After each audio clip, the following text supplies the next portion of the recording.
അവൻ 8 പേരിലൂടെ എവിടെയൊക്കെയോ ഉണ്ട്. അത് തന്നെയാണ് ഞങ്ങൾക്ക് ഏറ്റവും വലിയ സന്തോഷം.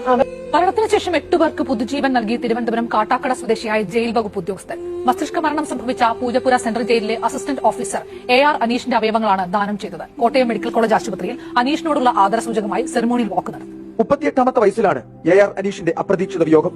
ആ ചെറുപ്പക്കാരൻ ജീവിച്ചിരുന്നപ്പോൾ പറഞ്ഞ ആഗ്രഹം പോലെ കുടുംബം അവയവങ്ങൾ ദാനം ചെയ്യാൻ സമ്മതിച്ചു. ഹൃദയപൂർവ്വം അവർ 8 പേരുടെ ജീവിതത്തിന് വെളിച്ചം പകർന്നു. പുള്ളിയുടെ താല്പര്യമായോണ്ട് ഞങ്ങൾ ആ മൈൻഡിൽ സമ്മതിച്ചതാണ്. പുള്ളി വഴി 8 പേർക്ക് ജീവിതം കിട്ടുമല്ലേ, ഒരാൾ പോയാൽ 8 പേര് ജീവിക്കുമല്ലേ. അവൻ 8 പേരിലൂടെ എവിടെയൊക്കെയോ ഉണ്ട്. അത് തന്നെയാണ് ഞങ്ങൾക്ക് ഏറ്റവും വലിയ സന്തോഷം. അവർ എത്രയും പെട്ടെന്ന് റെഡിയായി വരണം. അവരുടെ ജീവിതത്തിലേക്ക് അവർ തിരിച്ചു പോകണം. അവയവദാനത്തിലൂടെ മാതൃകയായ അനീഷിന്റെ മൃതദേഹത്തിൽ കോട്ടയം മെഡിക്കൽ കോളേജ് ആശുപത്രിയുടെ ആദരവ്.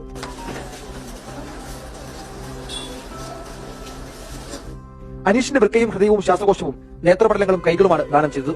സ്വീകർത്താക്കളുടെ അവയവമാറ്റ ശസ്ത്രക്രിയ വിജയകരമായി പൂർത്തിയായി. ഹൃദയവും ശ്വാസകോശവും ഒരു വൃക്കയും കോട്ടയം മെഡിക്കൽ കോളേജ് ആശുപത്രിയിലാണ് മാറ്റിവെച്ചത്. ഇതോടെ ഒരു ദിവസം 3 അവയവമാറ്റ ശസ്ത്രക്രിയ നടത്തുന്ന ഇന്ത്യയിലെ ആദ്യ സർക്കാർ ആശുപത്രി എന്ന നേട്ടം കോട്ടയം മെഡിക്കൽ കോളേജ് കൈവരിച്ചു.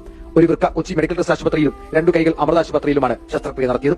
നേത്രപടലങ്ങൾ മെഡിക്കൽ കോളേജിലെ നേത്രബാങ്കിലേക്ക് മാറ്റി. കരടും പാങ്ക്രിയാസും മാറ്റിവെക്കാൻ തീരുമാനിച്ചെങ്കിലും അനുയോജ്യമായ സ്വീകർത്താക്കളെ കണ്ടെത്താൻ കഴിഞ്ഞില്ല. കഴിഞ്ഞ വെള്ളിയാഴ്ച ശബരിമല ദർശനം കഴിഞ്ഞ് മടങ്ങുംവഴി പമ്പയിൽ വെച്ചാണ് അനീഷ് കുഴഞ്ഞു വീണത്. ആരോഗ്യനില വഷളായതിനെ തുടർന്ന് കോട്ടയം മെഡിക്കൽ കോളേജ് ആശുപത്രിയിൽ എത്തിച്ചു. ചികിത്സയിലിരിക്കെ ഇന്നലെ മസ്തിഷ്ക മരണം സ്ഥിരീകരിച്ചു.